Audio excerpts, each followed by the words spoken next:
What's happening, everybody? Brent Lindeque from the Good Things Guy here. Don't be confused. This is not an official Good Things Live episode. This is an incredible chat that I had with my good friend Mark Sham from Suits and Sneakers. And it gives you guys a behind the scenes look at what has been going down during the COVID-19 lockdown here at the Good Things Guy headquarters. I'm excited. It was fun. I hope you enjoy it.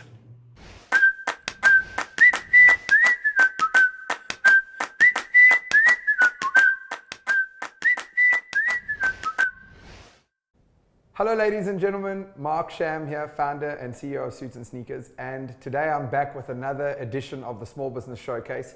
But I have to tell you, this one comes with a twist. And I have no scam in telling you that today's guest is someone that I've just been so excited to have here for very biased and very personal reasons. So without further ado, I'd really like to welcome Brent Lindeque, aka Good Things Guy. What's happening? It's crazy to be here because this journey that I've been on, we've kind of been on together, and I've known you forever. Well, this is exactly why I asked you to come through. In your case, this is a little bit different because I've been trying to use the Small Business Showcase to really put a highlight on people who are doing amazing things, businesses who are really just doing cool things, and also maybe trying to help these businesses that need a bit of a spotlight because of COVID. And you're a little bit different because lots of people know about you, but what's unfair is that you've equally been hit by COVID, and I will kind of get into it a little bit, but I also have to tell you, the main reason I'm just so excited is because our journeys have aligned, and I just think so many people need to know more than ever who Brent Lindeque is, what his journey is, what his why is, and this incredible platform that you've built. So I'm really excited to have you. So I always like to start with this very simple question, which is, for the people who don't know you, I would love for you to introduce yourself, and I would also love to understand what is the value that you offer to the world. Sure. Elevator pitch on a big idea. My name is Brent Lindeque. I grew up in the South with you. Average guy. This sounds exactly like the first talk I ever did, which was Suits and Sneakers. Yes. But it is who I am. So that's where I know you from, is from the South. And a couple of years ago, it was about 6 years ago, something crazy was happening in the world. I don't even know if you want to get into that, but it was neck nominations. People were drinking. I wasn't. I fed a homeless person. And all of a sudden, my life was thrust into this entirely different space where I was on radio and TV, and people wanted to hear my story, and people would around the world change their neck nominations to do good as well and to do like random acts of kindness. And I realized that I really like radio as a medium. And what did I do? I stalked Gareth Cliff, as you do, and he gave me a show on Cliff Central. And from that, I realized that there was nowhere in South Africa to get good news. So I had this show on a podcast, and I had a good following, but there was nowhere where you could open up a newspaper or click on a screen and just really get good news from our country. So I started Good Things Guy, and that was 5 or 6 years ago. And at first it was just a blog. It was one story a day, which was really hard to find. And a couple of years later, it's become South Africa's top good news site. I've got writers who work for me. We publish up to 15 good news stories every day, even Saturdays and Sundays and Christmas. And it's a machine, and it's my baby, and I'm so proud of it. And I'm also so thankful because I feel like it's a gift that's been given to me from the universe. Yeah, I think that's when you know you've hit the jackpot, that work is no longer work. When work is more fun than fun, almost, You know what I mean? But I want to dispute something that you said there, which is you calling yourself an ordinary guy, and the way I perceive you is that I disagree with that for this reason, is that, yes, we've seen in the internet world that anybody can go viral in a moment, but you've managed to replicate this over and over for all the right reasons. And why I don't think you're ordinary, and why I especially wanted to feature you here today, is because you have time and time again not only gone viral, but it's time and time again you've taken a situation and really worked it for the good. So your way of thinking was everybody was just getting in line with the neck nominations and they were downing their drink, and you said, this is fine, like this pay it forward mentality is great, but we're using it for a pretty weird reason. But okay, why don't we do something good with it? and then you went nuts. And then you built the little radio / podcasting thing, but you really did. I think when you say, I built a little following, I think that following was pretty large. And then this made huge sense to me because I've been speaking for the longest time about the bad news bias that we experience. If it bleeds, it leads. And whether they mean to or not, I'm beyond it, is that news is fundamentally built on your eyeballs will look for the bad. And it's playing to our weaknesses as human beings. So the fact that you come on board and you're like, guys, I just want to counter, I'm not saying there are only good things. I just simply want to counterbalance the negativity in society by creating this site.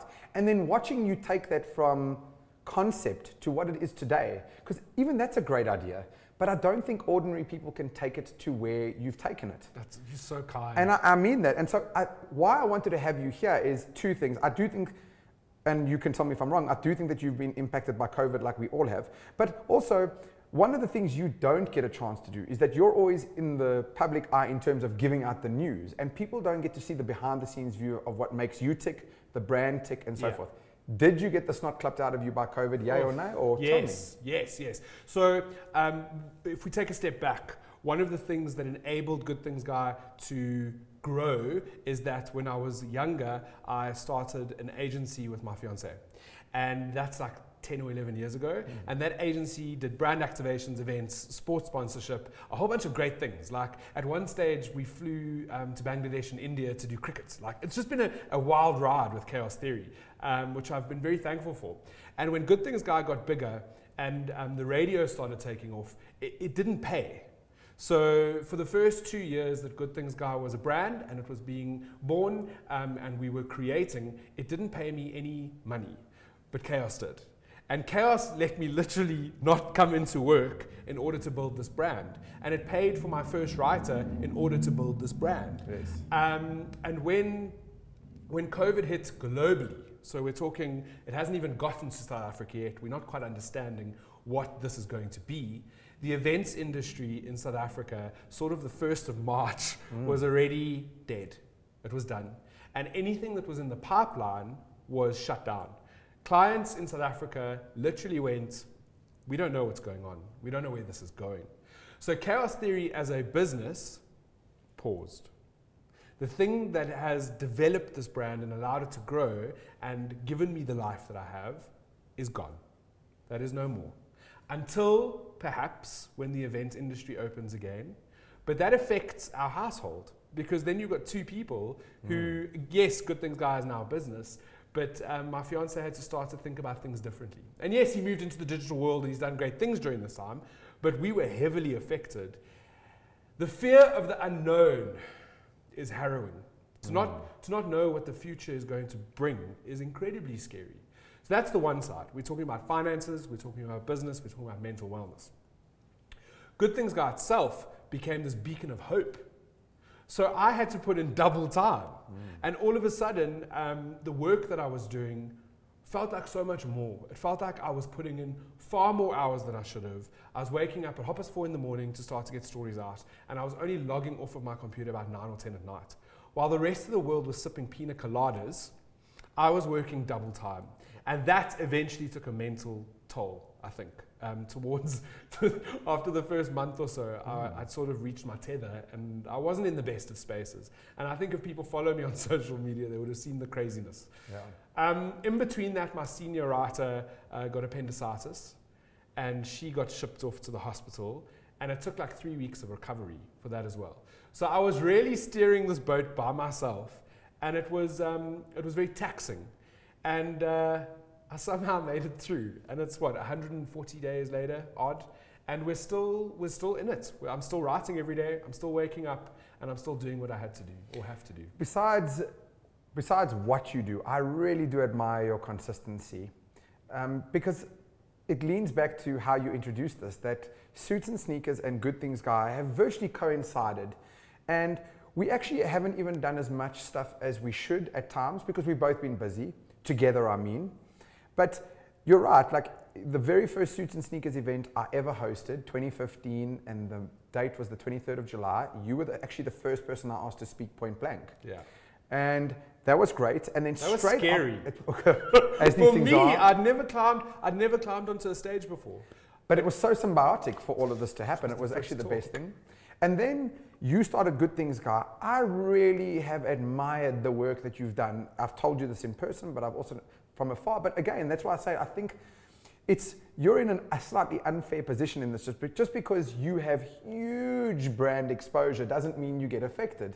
And so we tend to go, well, let's help the small guys, so to speak, but let's not do this with someone like Good Things Guy. But because I know this personally, I know the details personally, I really wanted to have you here. And I have to just say, and I mean this with every part of me, that I think that the value that you've added and the voice that you've offered to so many people has had such a massive contribution to society. And it's hard to judge that sometimes because we can't go back and take it away. Yeah. You know what I mean? Imagine we could live dual worlds and see what it would like to be without it. Then I think we would really see.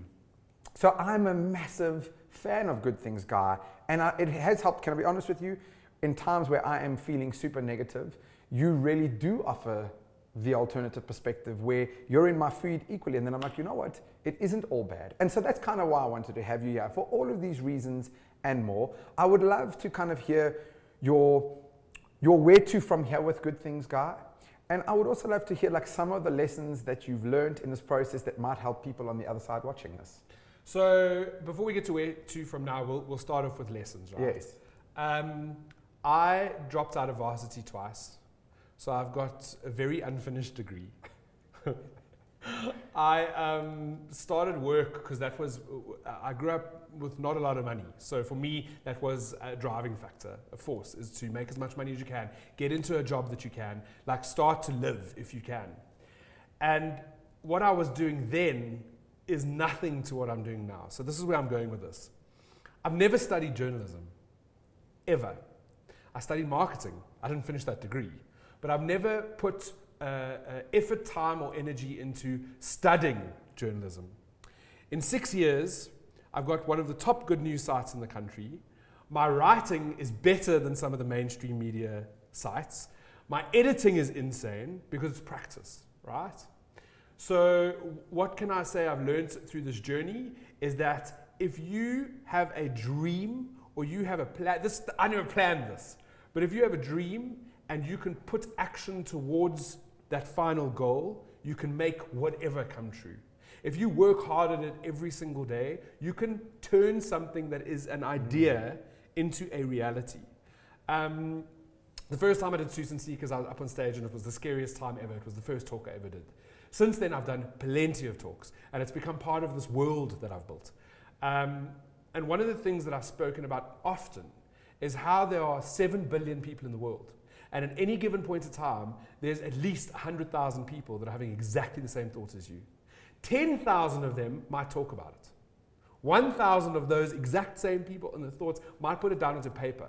But generally, there's only like 5 people that actually do. So that's a lesson for me, is if you want something, if you think about it, if there's an inkling of an idea, do it. It could change your life completely. And yes, I fed a homeless person and it's brought me to this place here. But in between that, there was a whole lot of action that I put towards I think that's been your superpower. And that's why I don't think you're ordinary. Thank you. Yeah, I think that's why you keep replicating it time and time again. If you were just a one-hitter wonder, then after Neck versus Rack nomination, you would have been like, these things do live and die quite quickly. Yeah. You'd fade into oblivion. And yet here we are 6 years later, you've gone from strength to strength to strength. And so for me, the practice that you've done, the experimentation that you've done, you followed an excitement of yours, and then you did something about it. Did something. And in that time, my goal 6 years ago was to change the narrative of the country so that we can all think about it differently and offer some balance to South Africans. So they got this balanced view of the world. Because if we're all just looking at this, what is going on in the current situation or in mainstream media, you wouldn't want to be anywhere. Like you'd rather be like, I think her name's Andrea and go to Mars. Like that would be your plan. You wouldn't want to be here. But an interesting thing that has happened in this time as well is that mainstream media now use me as a source for good news. Yeah. So on a lot of the digital platforms or even newspapers, at one point I was writing for The Star. Let's just go back. I have no journalism experience whatsoever. I was writing for The Star. And the reason why is because they wanted the good news. So that it has changed the narrative, which I'm very proud of. Where to from here? Good Things Guy, like I said, it's an incredible gift. And it does wonders to people that can afford it. And you're not paying for it, but you are.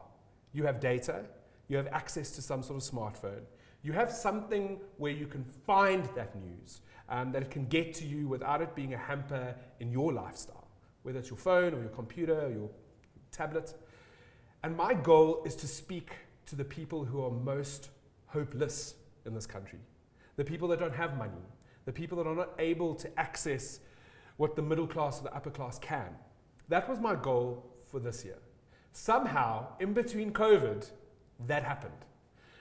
There was a gentleman who created a website that was 100% data free. His name's Gore. And I'll need to get the name of the actual website or what the link is. But if you access some of the information for coronavirus, it goes through his portal, so it becomes 100% data free on your phone, which means you can be sitting in the middle of nowhere with no money on your phone, and you're able to see the coronavirus stats, you're able to get the information, you can access the government things. It was a really interesting piece of content that came across my desk. And we wrote about it, and we put it up on our platform. And the article did so well and drove so many users to his site that he decided to incorporate GoodThingsGuy as part of that. Wow. And we now have over 35,000 new readers every day that read our news for free, that are in the informal settlements. Yes, man. That are, you know, that's where I wanted to go this year. That's what I wanted to do. On top of that, we had an incredible billboard company, digital billboard company, that has put our news on there. They've chosen to put GoodThingsGuy on there instead of the mainstream media news. And those billboards are in the government hospitals. They're in the mining canteens. They're in the pubs in Soweto, which are not open right now, but they will be soon. And those digital screens are everywhere. And it's reaching people who would not usually have access to the news. So my goal for this year is ticked, and I'm not quite sure what is coming next year, but I know it's going to be really good.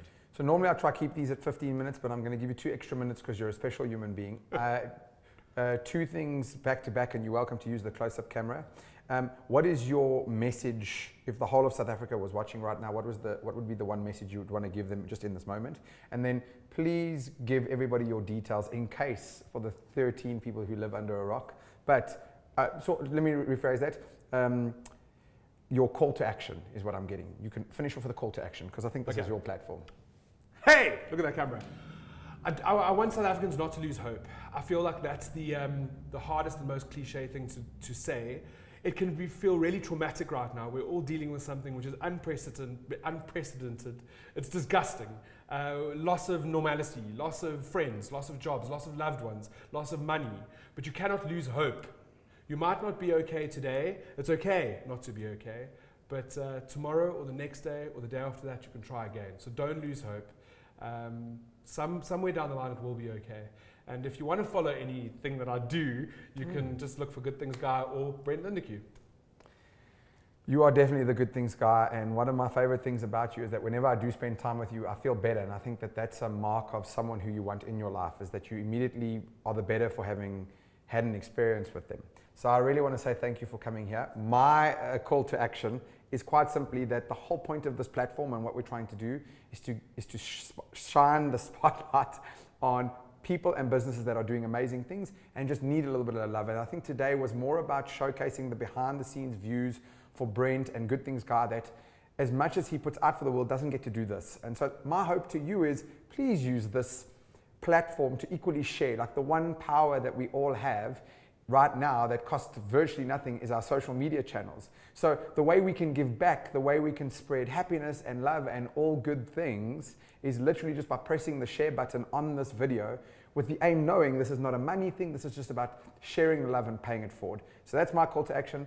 Brenty, thank you so much for coming into studio. We are going to have so many more of these now that we've set up this. But really, thank you for being here, and thank you for the work that you do. Thank you, and thank you for having me. And this is not a pat on the back ego fest. We are friends. We've been friends forever. I honor the work that you do and the fact that you're willing to take your platform and use it for other people to get the exposure and to talk about things. I think it's very important.